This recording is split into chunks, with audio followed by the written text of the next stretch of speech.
Live from KSAT 12, the Nightbeat starts right now. Solar-powered streetlights, an effort to reduce crime and accidents as well as be energy efficient. Tonight on the Nightbeat, we hear about County Commissioner Tommy Calvert's pilot program and what those in the area have to say about it. But first, we begin here. A business owner facing backlash on social media over something he wrote about a haircut wants you to hear him out. He's talking about that specific haircut. On May 3rd, Ricardo Ortiz, who owns El Camino Food Truck Park and Bar, posted that on Instagram. You're about to see his post. There it is. It shows the no symbol over an image of a young man with the so-called Edgar haircut. Under that, Ricardo wrote, "Should we enforce a no chili bowl policy?" Well, not everybody thought that was funny. Actually, Ricardo says that some people are threatening him, and he wants it to stop. Just a joke. Hundreds of people commented. The post didn't go viral, but enough people aren't happy about what Ricardo wrote. A few sent him threats. Some called what he wrote racist. Kind of blown out of proportion. The haircut is associated with Latino men, and it's thought to have originated from indigenous cultures. For really what it is, with the hair longer, just on the sides right here than the bottom. This barber is with Jefito's Cuts on the west side and says younger clients ask for it all the time. It's just a haircut to me. I mean, it's just something that everybody's been doing right now. Like 20-year-old Javier Garcia, who says he likes the way it looks, but also says people associate the hairstyle with crime. I don't know. I guess people ruin the haircut. And that brings us back to Ricardo. He wants people to know the post was never meant to be taken seriously. After all, some of his own employees have the so-called Edgar, which we confirmed when we went to El Camino. I have a ton of family members with a haircut. I think it's hilarious, but I also can relate because when I was a teenager, I had the bald head with the big bangs and stuff like that. Ricardo says he won't apologize for making a joke, but also wants people to know how he feels about San Antonio. I know that maybe some people had their feelings hurt or they might feel some type of way about the comments or the jokes, but I do want them to know that I love my community. You know, so when we went out today for the story, we asked people like the barber who you just heard from and Javier what they thought about Ricardo's comments. And they didn't necessarily agree with him, but they also didn't like that Ricardo was getting threats. They said that everyone's allowed to share their opinions without being afraid for their safety, or at least that's how it should be. All right, 10:02 right now. Let's help you get ready for tomorrow. Yes, and we have a few storms popping up far north of San Antonio. We're talking even just northwest of Austin. We're going to come back to talk about our rain and storm chances for the next couple of days and how much we warm up into the weekend in just a bit. All right, thank you. Well, new lights are coming on in an unincorporated part of Northeast Bexar County tonight. That's where a street light program aims to cut crime and promote safety. The night team's John Paul Barajas joins us now from the Glen neighborhood near Camelot. That's near Gibbs Sprawl and Walsham Road. And John Paul, these lights could help with a very serious problem, right? Stephania, well, that's the goal, and this right here is one of the 27 solar-powered streetlights that are going up in this neighborhood in hopes of reducing crime and accidents. And if you look down this street, every mailbox down this street has a reflector, and we're told that's because there's been people crashing into them because it gets so dark out here. Now, County Commissioner Tommy Calvert says these lights are going up in one of the most crime-impacted areas in Northeast Bexar County, and this is a pilot program, so the county will evaluate how these streetlights help through several metrics. That includes crime rates, pedestrian and traffic safety, energy efficiency, and public satisfaction. So we asked those who live here what their thoughts were about the streetlights. That's something that we needed here, because this is Bexar County, and whether or not it's making an impact and scaring off like the breaking into cars and stuff, which is really high right now across the county. So we'll see. The fact that thieves can go in the night and just, move around and without anybody being able to see is not a good thing. So we're really excited that And because the streetlights are solar powered, the neighborhood association and the county will save on a CPS light bill or energy bill. Also, these lights were paid by a $220,000 or nearly $220,000 grant in Northeast Bexar County. John Paul Barajas, KSAT 12 News. JP, thank you. In other news tonight, a local high school student is facing charges after being found with a loaded gun on campus. Now, we should mention nobody was hurt and there was no threat of violence made. Happened this afternoon over at Clemens High School. According to Schertz Police, Bexar County juvenile probation officers contacted the school about a student who posted pictures of weapons on social media. That student's backpack was searched. That's when a handgun was found. The student was detained on a second-degree felony weapons charge. Now, we also want to take this chance to remind you that if you go somewhere, you see something that looks suspicious, please say something, because speaking up could save lives. Tonight, we're answering some of the questions that many of you still have about CentroMed. As you know, the nonprofit runs more than 24 medical clinics in our area. Last night, we told you that it was having some network issues. Well, today, CentroMed sent KSAT this statement saying in part, quote, CentroMed is investigating and responding to a data security incident involving our information technology systems. Upon learning of this, we took steps to secure our systems and launched an investigation with the help of a third-party cybersecurity firm. The statement goes on to say that patients do not need appointments. They can come in on a walk-in basis. Now, patients are asked to bring in a picture ID and also an insurance card if available. Naturally, we still have some questions about what's been going on, like whether any patient information is at risk. We've also been asking if this is in any way related to a data security incident that CentroMed reported last year. We're going to continue to ask those questions and, of course, bring you all those updates as we get them. Months. Just months. That's how long San Antonio's mayor says it could take for us to get a direct flight to D.C. This afternoon, Congress passed the FAA reauthorization bill, which paves the way for 10 new direct flights to D.C. Now, San Antonio is hoping to be among those places with those direct flights. The airport is working with American Airlines to secure a nonstop route. Mayor Ron Nirenberg says that the city is hoping that the FAA approves it. That if everything's played the way it should, and we continue to see the execution from our delegation and our community, we're going to get that flight. Now, the president still has to sign that bill into law, and that could happen by the end of this week. Of course, we'll let you know. So Texas State University was set to host Texas's first presidential debate. Now it looks like that may not happen. President Biden has bowed out of the events planned by the Nonpartisan Commission on Presidential Debates.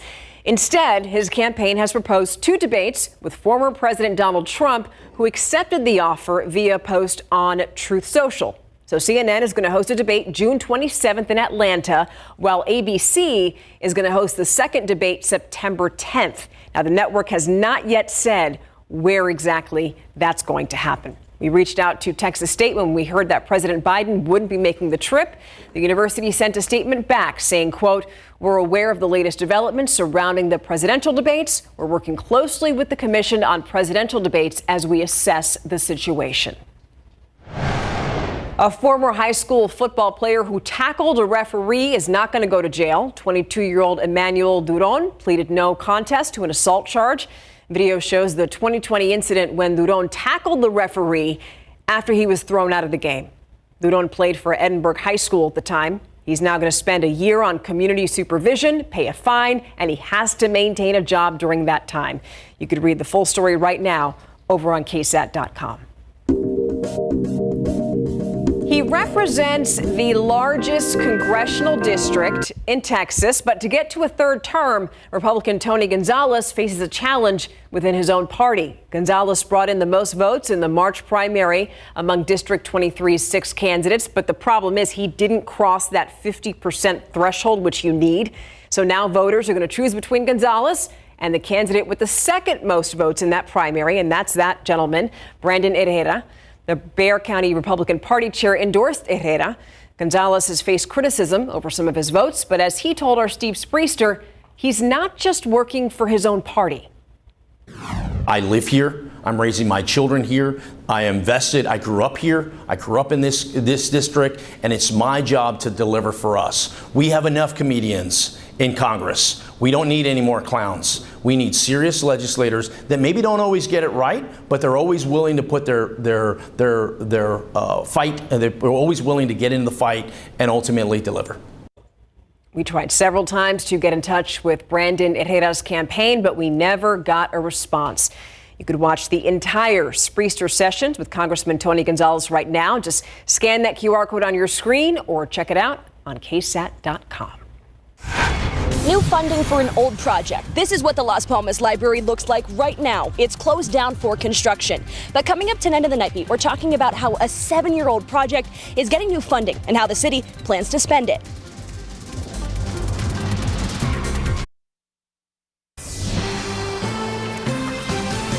Welcome back. The newest addition to the downtown San Antonio's art scene celebrates the Girl Scouts. A new mural was unveiled today in honor of the Girl Scouts of Southwest Texas's 100th anniversary. The artwork, which is beautiful, features several local Girl Scouts past and present. Those include former San Antonio Mayor Lila Cockrell, former Congresswoman Letitia Van de Putte, and Robb Elementary victim Amarie Jo Garza, whose mother was there for the unveiling. The mural is along Main Plaza and Market Street. This is new money for an old project. The San Antonio Public Library is ready to revive scaled-back renovation plans at its Las Palmas location, all thanks to new funding that was announced this week. But as the Night Team's Avery Everett explains, lots of people have differing opinions over how to spend that money.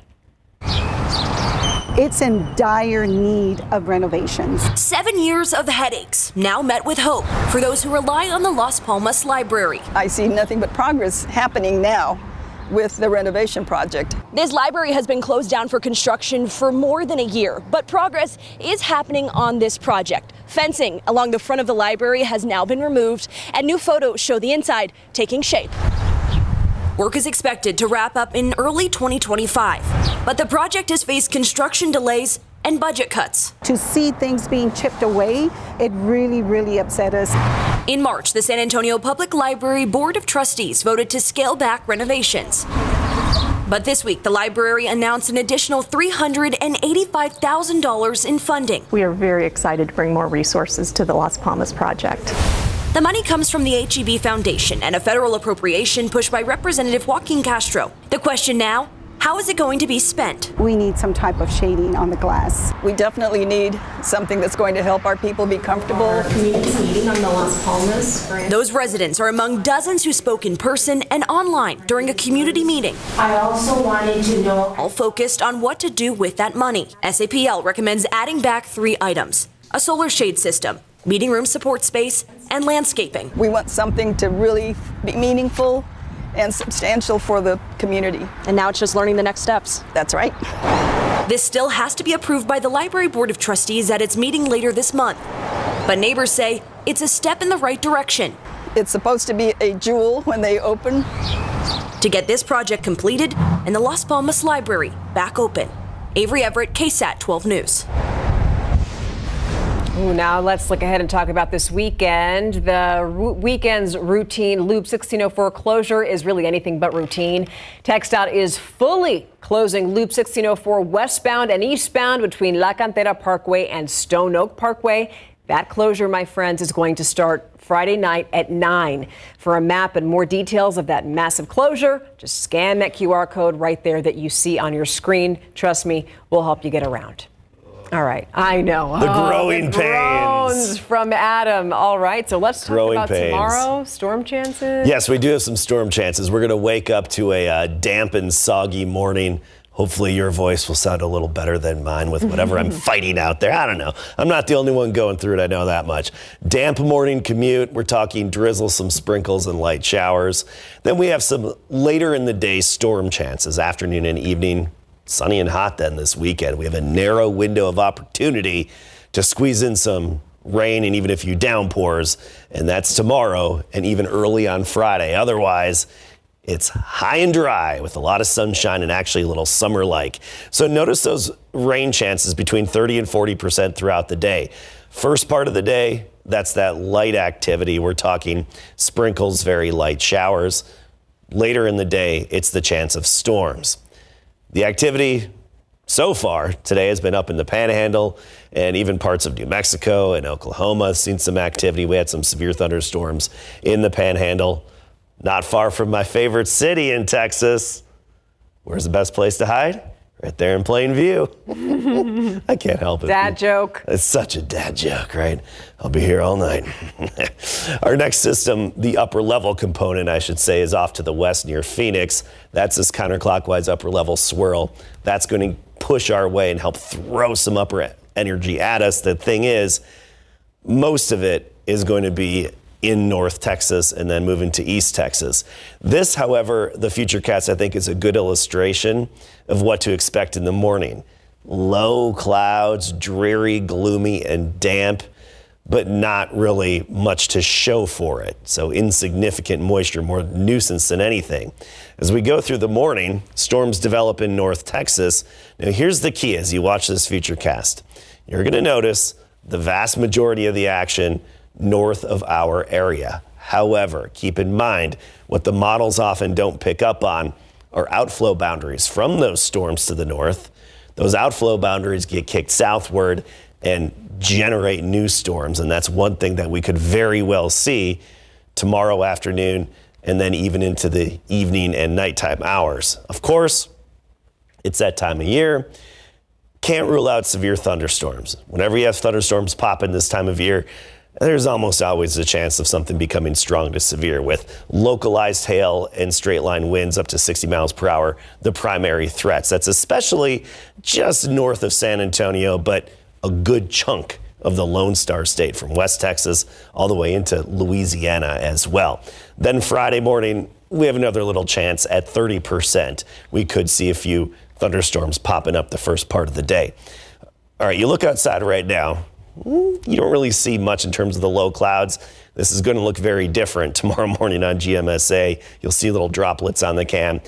Dew point of 61 right now. Humidity is on the rise again. Dew points are rising, and it's really going to feel tropical tomorrow, especially in the afternoon. Really, really oppressively humid with those dew points well into the 60s, in the mid 60s. Temperature-wise, 72 at 7 a.m. By 5 p.m., we're at 86 degrees. That southeasterly wind really bumping up that humidity.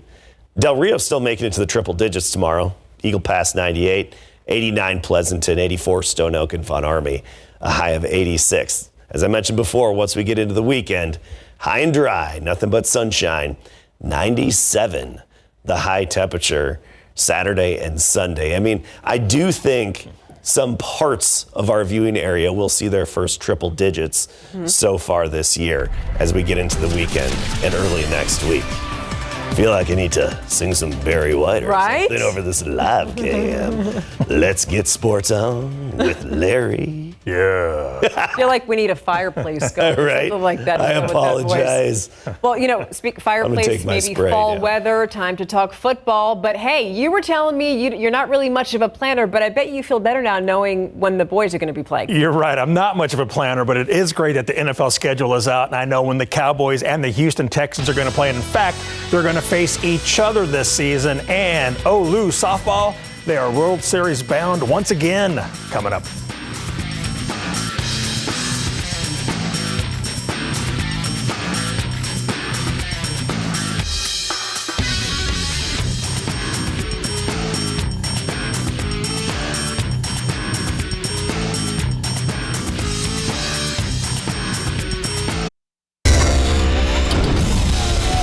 Released the 2024 NFL schedule today, and at least 7 nationally televised games highlight the Cowboys' upcoming season. The Cowboys played 9 games against 8 teams who qualified for the 2023 playoffs. For the first time since 2011, the Cowboys will open the season against a team from the AFC, and for the 4th time since the 2020 opener, Dallas will kick off the year on the road. Now, the NFL is in its 4th season with 17 games. So here are some highlights of the Cowboys' 2024 regular season schedule. Week 1, they're on the road at the Cleveland Browns at 3:25 p.m. Week 2 is the boys' home opener with the Saints on September 15th at noon. Week 4, we'll see them on Thursday Night Football at the New York Giants on September 26th. Week 7 is their bye week. Week 10, the Cowboys and Eagles will clash for the first time this season on Sunday, November 10th at AT&T Stadium. Week 11, on November 18th, the Cowboys will host the Texans on Monday Night Football.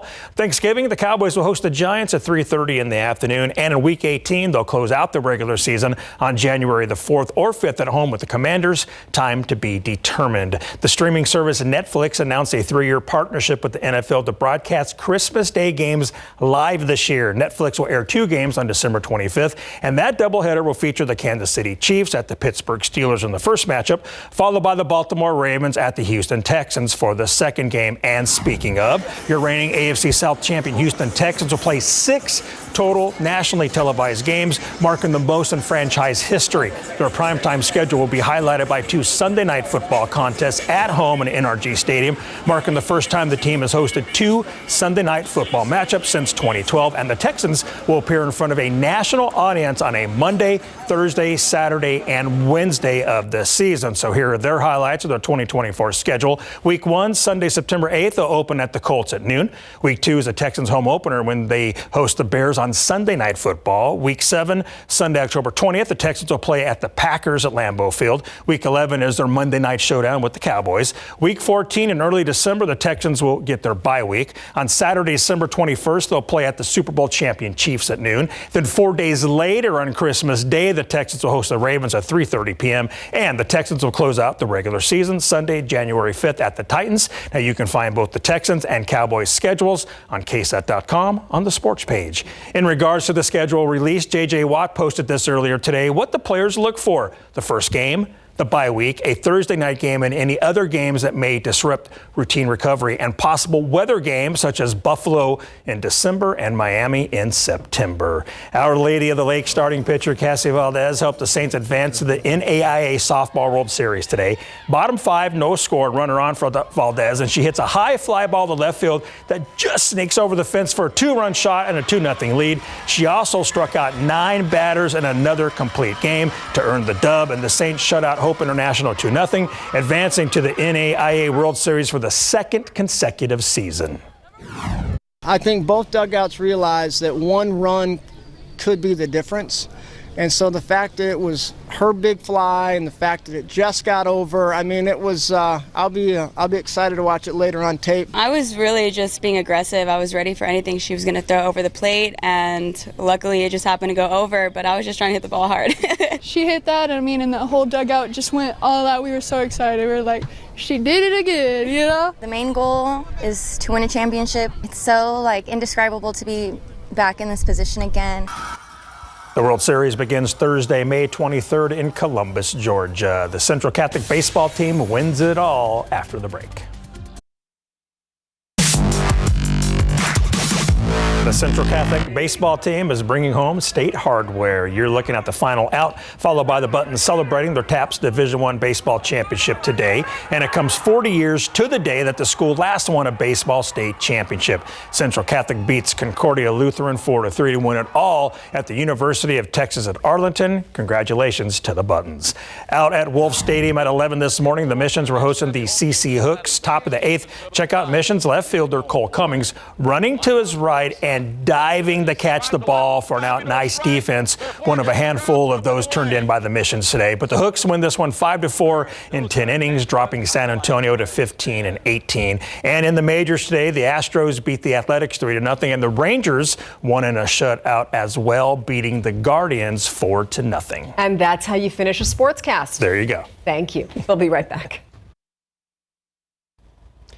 Again, a bit of a damp morning commute. We'll have some drizzle, sprinkles, and a few light showers. Storm chances come into the picture into the afternoon and evening, and if anything makes it into our area, it's likely to be along or north of Highway 90. And Friday morning, a slight chance of storms, then sunny. Nothing but sunshine this weekend and into next week. We're going to be sunny and dry out. Unfortunately, one small window of opportunity for rain tomorrow. Okay, we just wanted to put this on your radar. So earlier in the newscast, we told you that there were going to be 2 presidential debates. The first one's going to be hosted by CNN. The second is going to be hosted by ABC News Studios in New York. That debate, the presidential debate between President Joe Biden and former President Trump, that's going to take place on September 10th. Don't worry about writing it down. We'll talk about it again. That does it for us here on the Night Beat. We'll see you tomorrow. Good night.